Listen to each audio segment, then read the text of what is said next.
Garments শ্রমিকদের নিয়ে আন্দোলন নিয়ে বা বেতন ভাতা বৃদ্ধির দাবি বা চাকরির দাবি এগুলো নিয়ে রাস্তায় আসাতে অনেকে বিক্ষুব্ধ হচ্ছেন, বলছেন যে এরা বা বর্তমান সরকারের বিরোধিতা করছেন। সেই আমরা দেখেছি যে আওয়ামী লীগের সরকারের সময় কেউ রাস্তায় বের হলেই যেমন বলা হতো জামাত শিবির, বিএনপির লোকজন, ঠিক একইভাবে অনেকে বলছেন যে এরা এই সরকারের ভালো চায় না, এরা দেশের ভালো চায় না। আসলে ব্যাপারটি সেরকম নয়। হ্যাঁ, ওদের আন্দোলন হয়তো বা এখন আন্দোলন করার সময় নয়, আর একটু সময় নিয়ে করা প্রয়োজন, কিন্তু ওদের আন্দোলনটাও কিন্তু যৌক্তিক। ওদের যে মজুরি নির্ধারণ করা হয়েছে, আপনারা জানেন যে বিগত সরকারের আমলে গাজীপুরে কিন্তু আন্দোলনের সময়ে ওদের কয়েকজন শ্রমিককে হত্যাও করা হলো।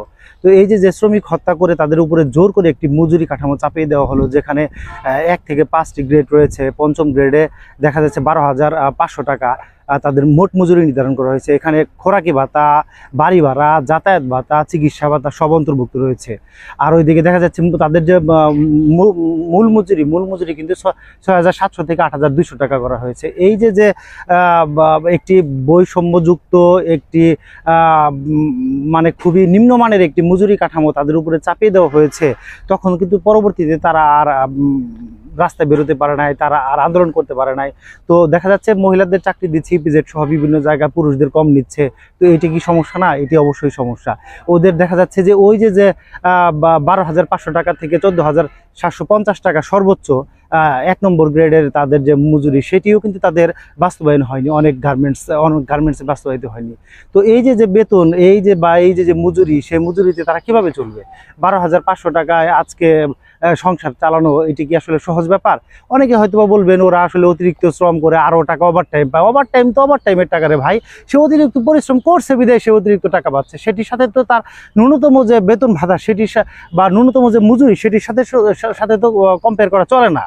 তো তাদের দাবি যৌক্তিক, সময়টা হয়তো বা যৌক্তিক নয়, এবং তাদের সাথে দেখা যাচ্ছে যে আওয়ামী লীগ সহ বিভিন্ন দলের লোকজন মিশে একটা অরাজক পরিবেশ সৃষ্টি করার চেষ্টা করছে।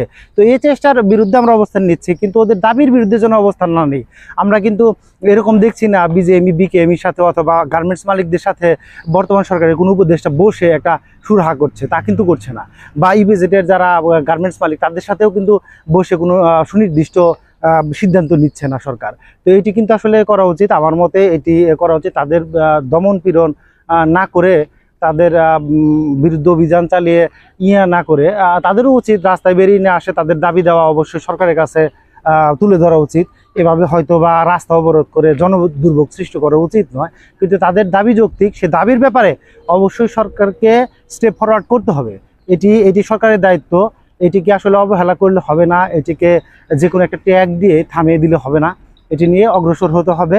সরকারকে অবশ্যই একটি ভালো সিদ্ধান্তে আসতে হবে, এবং তাদের জন্য তাদের কথা চিন্তা করে, তাদের জীবনযাপনের কথা চিন্তা করে একটি ভালো মজুরি কাঠামোও কিন্তু দেওয়া জরুরি।